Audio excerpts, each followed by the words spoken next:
Ready to go. All right. Aren't you excited for Giant TV? So Let's excited. do it. So excited. It's a beautiful room. We got beautiful people. We got all kinds of drummers. We got Gabe Gallucci. I don't know how you get that from how you spell your name, but that's okay. Justin Tyler, that's pretty simple. And true story, we're all drummers, right? Yeah. And the best part is there's a producer over here who's a drummer as well. You can't see on camera. Yeah. But like we're all doing something else besides drumming. What does that tell you about drumming? Yeah, there you go, right? Yeah, exactly. We all have to get day jobs. So I'll set this up. Justin was just on Country 89, so clearly he's a country singer, and you, my friend, are a producer. Yeah. And so let's talk a little bit about your background first. You started as a drummer and playing in a band, and you got into production. So give us that story a little bit. Yeah, so I started playing in bands and loved that process. And then when my band went to make their first album, after completing the drums, it was like I had no role. And I was just completely enamored by the recording process. And so I went from spending all my time practicing drums to now working on Ableton and Pro Tools, trying to figure out what our producer was doing. And then I just loved the fact that I could make something and then bring it into my car. And it was at that point that I started to think, okay, maybe I should work with artists as opposed to being the artist myself.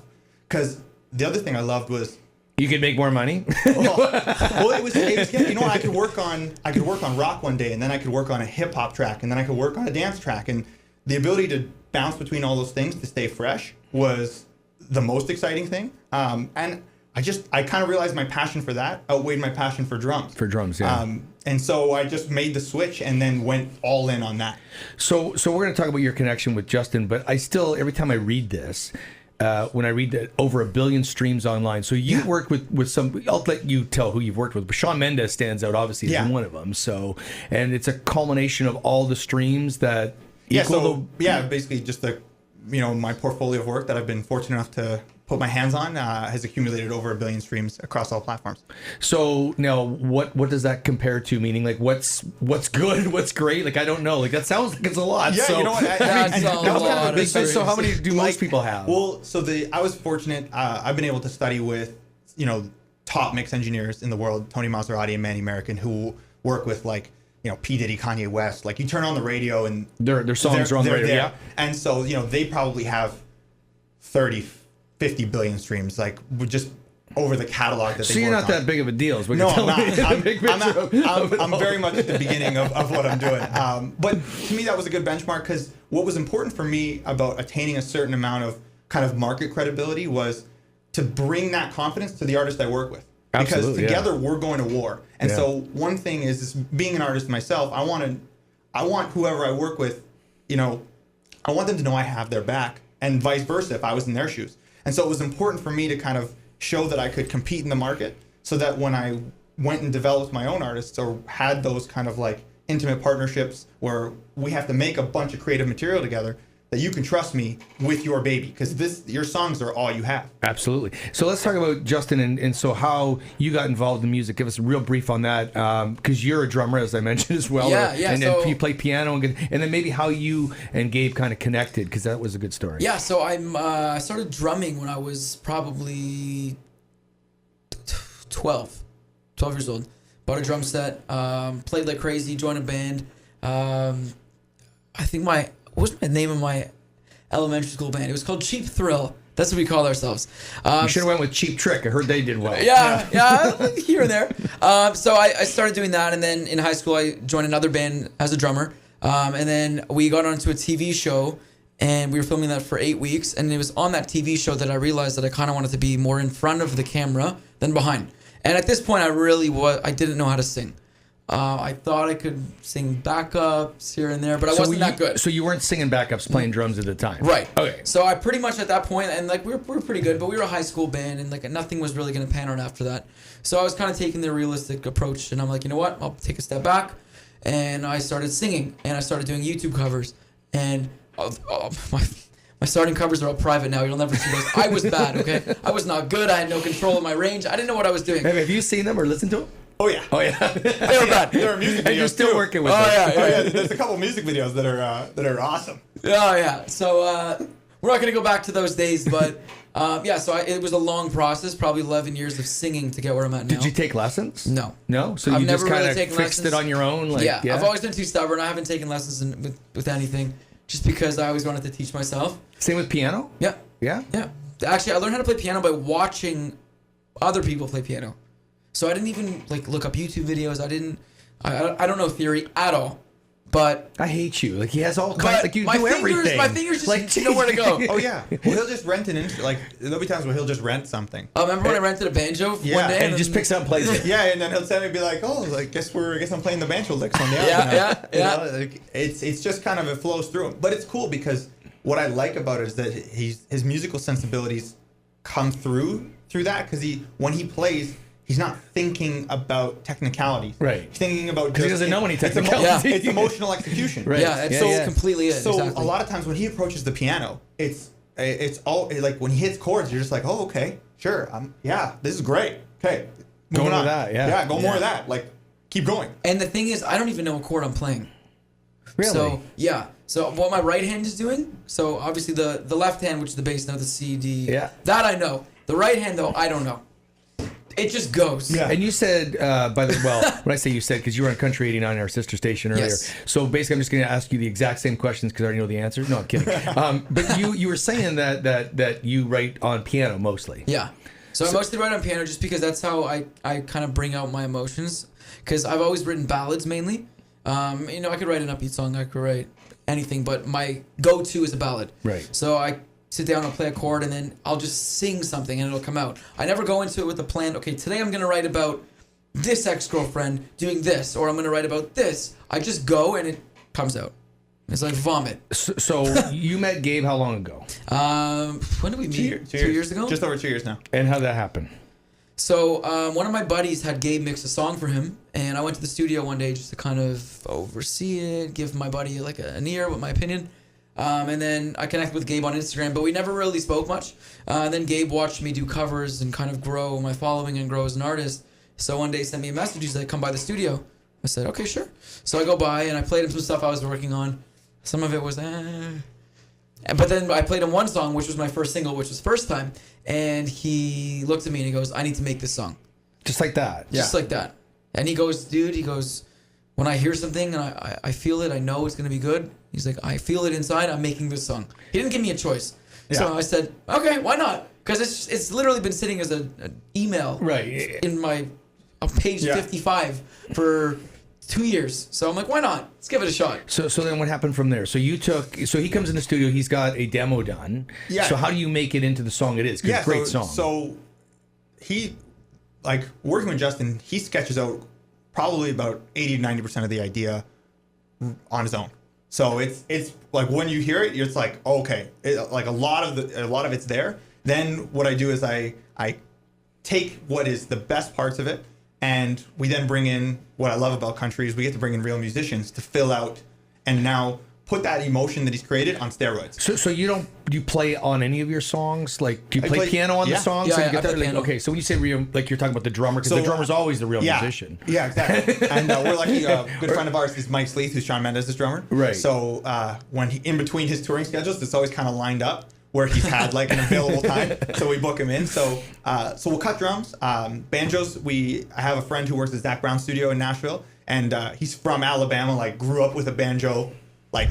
So he's hardcore. Came out of the womb with a banjo. He's awesome. So shout out to Dan. He's a wicked guy. So he does our banjos. He's the only guy that's not in the studio with us. And then our buddy Tal Weissman is our guitar player, and he is in a rock band, Ascot Royals. Yes.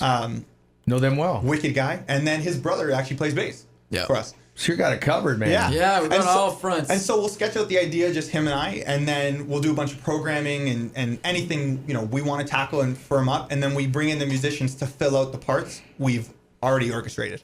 Similar to like writing a score, and then you bring the symphony in. We got Gabe Gallucci, Justin Tyler. This is Industry 45 Quick Spin Show. It airs every Wednesday, by the way. Brand new episode comes out.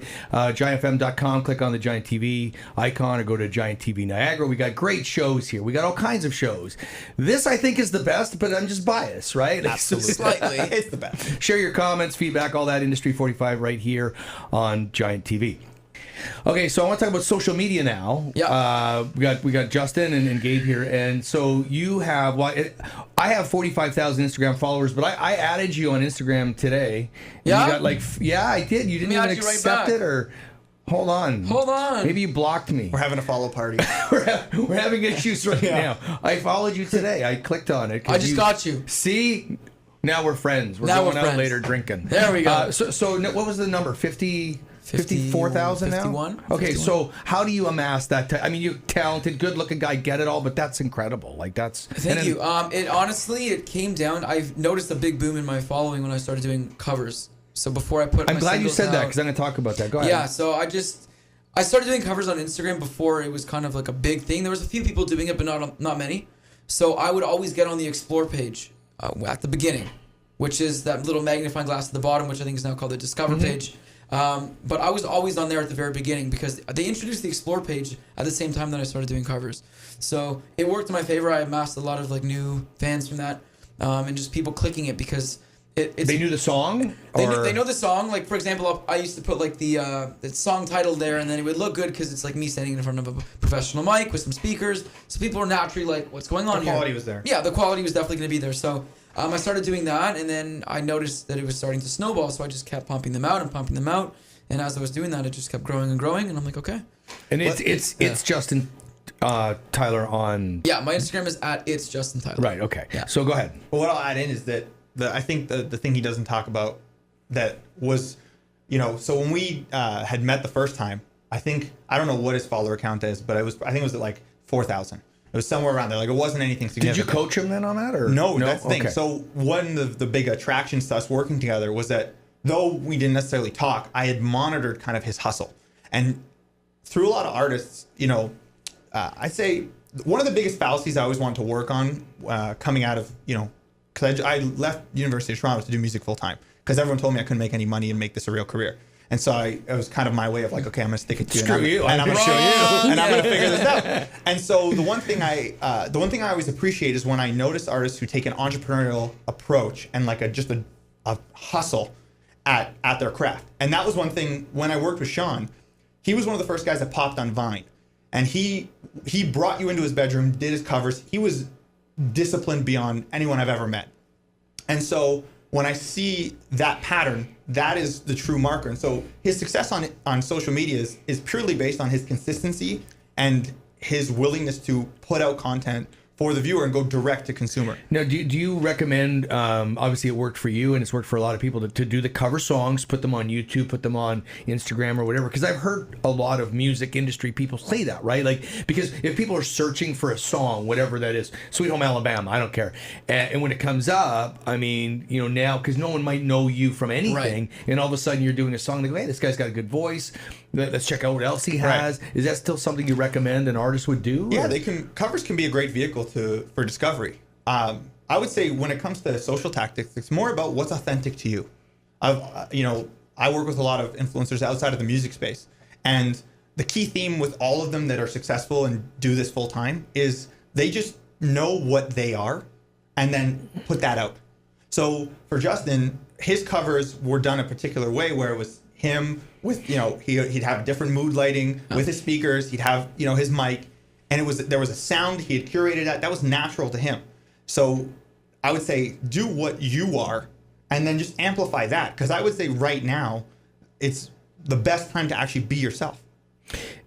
Is it a good time then, that brings me to this, is it a good time to be an artist or a producer in the music business? We talked about this at our panel at Indie Week, and it's like, because some people say, well, the good days are behind us, artists are never going to make any money, producers are never going to make any money, but then the other side of it is, no, this is really the land of the opportunity. Yeah. And you had some great comments, I remember Toronto about this. Oh, yeah. If you're willing to look at this like the ball's in your court. So if you're a person that likes the fact that basically it's on you. You're in charge. You're in charge. Yeah. And I enjoy the entrepreneurial side of this. So for me, this is the best time ever because take First Time as an example. So he comes to the studio, he plays me the song. Within 2 weeks, the song's done. And we're ready to upload. Like you're not waiting for a label to say no, it's not coming out until May. Right? And you write your own script. Yeah. And I was fortunate to be, I got developed, my rock band was developed by My Darkest Days. So, they were a big influence on me. And I saw them have a #1 single in the US with Porn Star Dancing. And I had a lot of other friends who were in the label system. So I got to understand the mechanics of that machine without being like a direct part of it. But then I also, at the same time, was getting all these influencers I was working with through working with Sean.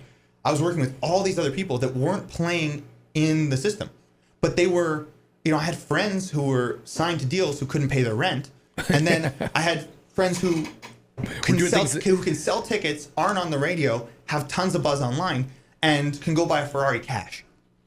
And so I was like, okay, there's a mismatch here between what the industry is and where the economics of living, right, and being able to sustain a life from this, because I think that's the goal. Absolutely. We were joking at the beginning, like, we all wanted to be drummers, but if we could be drummers and have families and homes and kids, like, that's the goal. So I saw what they were doing and said, okay, there's a different way we need to think about this, and there's a different way we need to approach. Poor us, like, this sucks. I mean, So when I looked at it from that lens, the fact that we can make a song today and have it uploaded globally within 48 hours. Right. Yeah. And with the power of social that you have already, and now how many people and eyeballs are getting to that. Right. And we can make the songs we want to make, because for us it's not a risk. And no one's recouping money from you. And because Gabe might. And we're fortunate because we have our own studio, so we can make songs in perpetuity. Right. And so it becomes now a game of like, okay, let's just make what we want. And there's billions of people in the world. The rule for every influencer is 1,000 people give you $100 a year. That's kind of the baseline for creating a sustainable career in that lane. So if there's got to be somebody that's going to love what you're doing if you're dedicated and good at it. Absolutely, yeah. And so it's going after that and feeling empowered by that. And so it's a long way of saying, yeah, this is the best time to make it happen.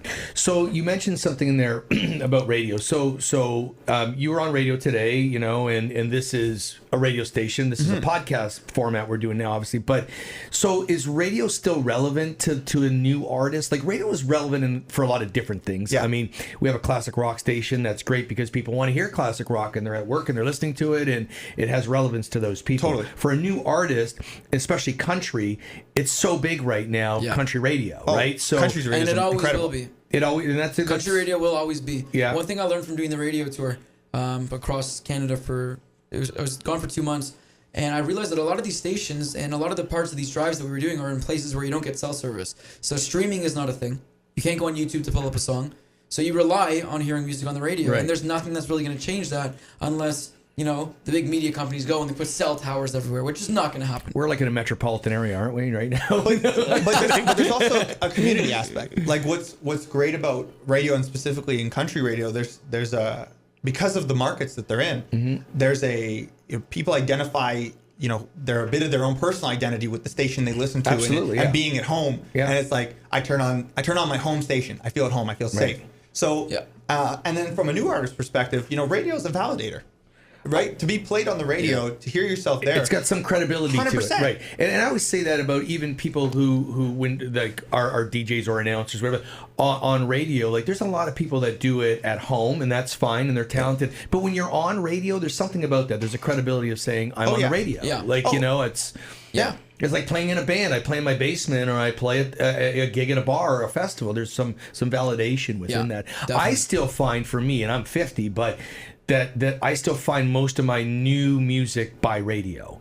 Like, I like country, so I'll listen to Country 89, and I'll hear a song, and I'll go, oh, like, that's the latest from Dallas Smith, and I like Dallas Smith, and I'll go buy, well, I have an account with iTunes or whatever, but I'll get the song, right? Like, with your song, I had it because of, I was listening to it in Gabe said I told him about it. I told you to get it. I told you. Damn it. Yeah. But I'll get it from iTunes or whatever, right? So it's like, that's how I'm getting new music. Right. I realize that a younger generation may not do that. They might just, use their playlists or such or whatnot. So it's good to hear that there's still some relevance for you guys. Definitely. So Absolutely. Let's talk about songwriting. So you write all your songs yourself, or you write it with Gabe? No, I co-write. Co-write? Usually I'll start an idea off myself. I'll go to my team with an idea, and then we'll elaborate on that. Yeah. And you seem very personal with your songwriting. Yeah. Like, as I mentioned in there earlier, everything that I write is true. Yeah. And it comes from my heart, and I don't sugarcoat anything. I put it on the table. This is how it is, and either take it or leave it. So We're going to do one more segment if you guys are cool with that. Absolutely. This is Yeah, Industry yeah. 45. Quick Spin Show airs every Wednesday. Giant TV, Niagara on YouTube. So make sure you check that out, or else if you don't, I'm telling you. And giantfm.com, you can also click on the Giant TV link. I'm Shane Christopher Neal. This is Gabe. This is Justin. Okay, here we go. Let's continue with songwriting. So you have a couple of songs out, and you played one in there, which was First Time. Yep. And you also have your new one, 2,000 Miles. But you have some other things happening right now. Now, this is airing probably in June. We're obviously pre-taping this. So your album's going to be coming out this summer, or maybe it already is out. So speak to that a little bit. Out. It's probably already out right now. It's probably already out right now. While this airs. Which is cool to say. Wow, I never said that before. Thanks for all your support. In the future. But in real time, it's not out. So let's talk about the album. And you have these 2 songs on it. And how many songs are going to be on the album? It's 8 songs. 8 songs? Yeah. And they're all done? They are all done. And you've produced it and done everything? Yeah. Now, you're acting as a record label as well. Is that accurate, kind of? Yeah, so my company is Alter Inc., ALTR. So it's Alter 2 ways. Alter in terms of change, and Alter in terms of the studio is our Alter. So it's the reason why I didn't put How long did it take you to come up with that concept? it's been 10 years in development from being an artist myself. Yeah. I basically created the hub I wish I had. And so it's our place where we can make and create everything we want. So we curate everything from the songs to the visuals to the music videos to the marketing plans. Our whole team, we have a marketing veteran who's built massive marketing agencies as part of the team. We have management, we have data tracking, we have everything that a typical label would have. But we're not ignorant to strategic partnerships either. It's not meant to alienate anything. It's more so there's a lane that we know we can fill, and there's a certain path we want to take. And then if the right strategic partners come, we're not ignorant to that. But it's just like, because of where the state of the industry's at, we want to show that we can do this and we can compete. Well, because at this point of the game, major labels are not looking for somebody they can bring up and babysit. They need somebody who's got their shit together. Right. Like, that's what they want. They want somebody to say, we got the horsepower, but you need to be ready for the horsepower. Your socials, your songs, what they sound like, your merch, whatever it is. And it's been really encouraging because on Justin's first 2 songs, he's well over 500,000 plays on both. And we did 500,000 plays just on Spotify in the first 40 days on his second single. And you have a band, like I know you're talking about the recording and you have people to do that, but do you, is that your band, or do you have a band that you typically would, like if I was to book you to play a gig tomorrow, We have a band. So it's a separate band. It's a separate band from the studio band. Who plays in the studio is different than the live but band. do you have a live band to play? Yep. So, okay, that's cool. Yeah. And so for this summer, you're going to play some gigs, you hope, I guess, and support the album. And, Fingers crossed. Yeah. Yeah. Well, that's why I wanted to do the album too, is to show, that there's a whole body of work. I think that's what's great about country, is that there's still very much a body of work. Is very important to the fan. Being able to learn about the artist. It's a people are fans of somebody on very multi-level. Absolutely. They like them as a human. They like their songs. It's a whole aesthetic. And so we're in the process of rolling that out with Justin. And so we have the whole album out. There's more songs in the tank. And because we can create and because we're flexible, this is only the first 8 we're going to release this year, and then there's plenty more coming. Before the end of the year. Do you find it different than working with Justin as a country artist compared to because you're doing other stuff as well? Yeah. You're probably doing hip hop. You're probably doing whatever, rock. Yeah. Is it a different mindset for you as a producer and as somebody as a representation of an artist, to deal with a country artist than dealing with something like that? Or is it the kind of same? The essence is pretty much the same. Yeah. Because the intent is to take I'm lucky with Justin is he knows who he is and what he wants. So it's now my job to just amplify that and give him the best parts that I can offer to bolster that vision. And I would say for majority of the artists I work with, I'm lucky, that's the goal. And so it's just about giving them the confidence, because at the end of the day, my name's not on the record. It is, in the liner notes, but I need glasses to see the yeah, line. he's got to go on stage and be like, this is me. Yeah. Right. And I would say for every artist, it's the same. It's about creating something that they're proud of. And if that to me was the most fulfilling thing, is when I even today, just seeing him play first time acoustic. Yeah. Being like I remember hearing that I remember hearing that in December of 2013. 17 going. Yeah. You're not going on stage and playing and go, your producer sucks, you know. right. Come up, Right. right? Like it's like Right, and so that's the key, and that's where the strength of the bond comes from. But also that working relationship. Yeah, it doesn't really change genre per genre. The only thing that really changes is the instruments. Right. And what I love about country right now is it's every genre in one.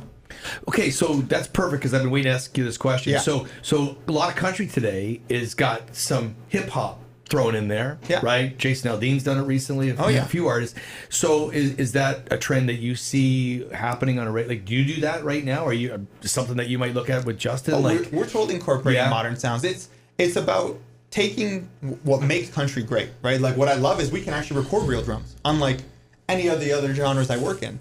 You know, and sometimes even with rock bands I get to mix, they're not even recording real drums. Right. So it's nice that we can record drums, guitars, but then throw in some of the trap hi-hats. Or, you know, Carrie Underwood's album has glides on it, 808 glides. And so, and we have a song coming up that we'd already done that on. And so when we saw that come out, we're like, okay, cool. But we can throw, you know, a slide guitar over an 808 glide. And what other genre do you have that flexibility? Like creatively, it's incredible. And sonically, you can basically, you know, take the emotion of that song in any direction you want. And that's really the ultimate win. how do you get Justin to Ryman Auditorium in Nashville to play? What's it going to take to do that, right? Step one is this. I was just reading it was one of your goal. Well, this was a couple years ago. You did that. The article I read. Still true. The Ryman is it's a very. Have you ever been? I have not. I know you were on there talking about being in Nashville. You walk in there. It's a very special vibe. It's very intimate. I might not come home if I go to Nashville. That's what I'm worried about. I know. Me too. If I go like again, I'm scared I won't come back. A couple other questions. So for a producer, and this is just about the production side of it. What kind of I guess tips, recommendations do you give to somebody who says, you know, I think I want to go in the direction of being a music producer or something that what you're encompassing, whether you're an artist manager or a label, like should they go to school? Is it find a mentor? Like what do you recommend? So yes, it's interesting. So I actually started. I'm kind of learning the same way Justin learns. I'm very like osmosis. Like I learned as a kid, I learned how to play golf by watching the Golfing Channel. Are you a golfer? Yeah. So am I. We're gonna go and play. We're gonna bet. So my first and dropping out of U of T, my parents were like, you want to go into music now? Like, you got to figure this out for yourself. And the tough thing about school, so what I did is I went and trained with experts in my field. So where the music world is blessed right now is we have these master classes with the best men and women who are at the top of their game, willing to give away their knowledge. And you can go study with these people and actually pick their brain. And so I went and studied at the Blackbird Academy in Nashville and this was after my career had already been going, but just to like round out the training, I would recommend that place because that's where you can go and learn from people who compete. But how do you get there though? Like you have to apply. You have to apply. Yeah, okay. Because it's like going to business school and you learn from an economics professor who's never invested in the market. Right. So then, what are they talking about? Yeah. Versus, I was fortunate. Everyone I learned from makes competitive records. You know, I got to go and sit in Vance Powell's studio, and he's done Jack White, and the Chris Stapleton record had come out a couple months prior, and you know, he's showing us how he makes it sound that great. Right. And then I go and, you know, when I was studying with Tony Maserati, like he was just mixed the big Nick Jonas record at the time. He was mixing the Selena Gomez Good For You record. Like he was in the midst of massive hits. So the advice you're able to get is so top notch. And I would say go towards people that are active practitioners of the craft that you want to emulate and learn from them. And I'd say in the music world, again, we're so lucky because the best people are providing the knowledge. And they're accessible. Yeah. More so than ever. And that's not a knock to any of the recording schools here in Canada or everything. I just through my experience and through my peers who come out of it and then go make money.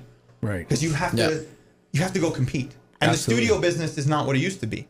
Right? Their budgets are not there. There's no $60,000 a year studio job available and there's so many people coming out of school, so it means you got to put the ball in your own court and you got to compete and you got to be able to deliver a product for the artists who hire you that can beat your peers. Right. And you're competing against the best in the game. If you want his song on country radio, no matter where it is, it's competing with Keith Urban. It's still because there's only so much space there, right? Exactly. And same with and with playlisting now, right? You're in between Kane Brown and Dustin Lynch. Right. So better sound and be as good. Yeah. Because if they, and it's weird because the audience, they're educated and not simultaneously. It's like they may not be able to pinpoint what it is, but they can tell when something's professional and when it isn't. Right. And I find that so fascinating because like my sister has no idea what I do on a technical level, but if I send her a demo versus a final master, if she hears the demo, she'll be like, I can't even listen to this song's terrible. I can send her the same song finished, and she'll be like, this is my favorite. Yeah. Really, yeah. And so it's so interesting that listeners can tell between what a pro product is and what isn't. And that's cool because it's good to know that the craft is appreciated. Right, it's appreciated. Okay, we're going to wrap up here, but as drummers, I have to. So, favorite singing drummer?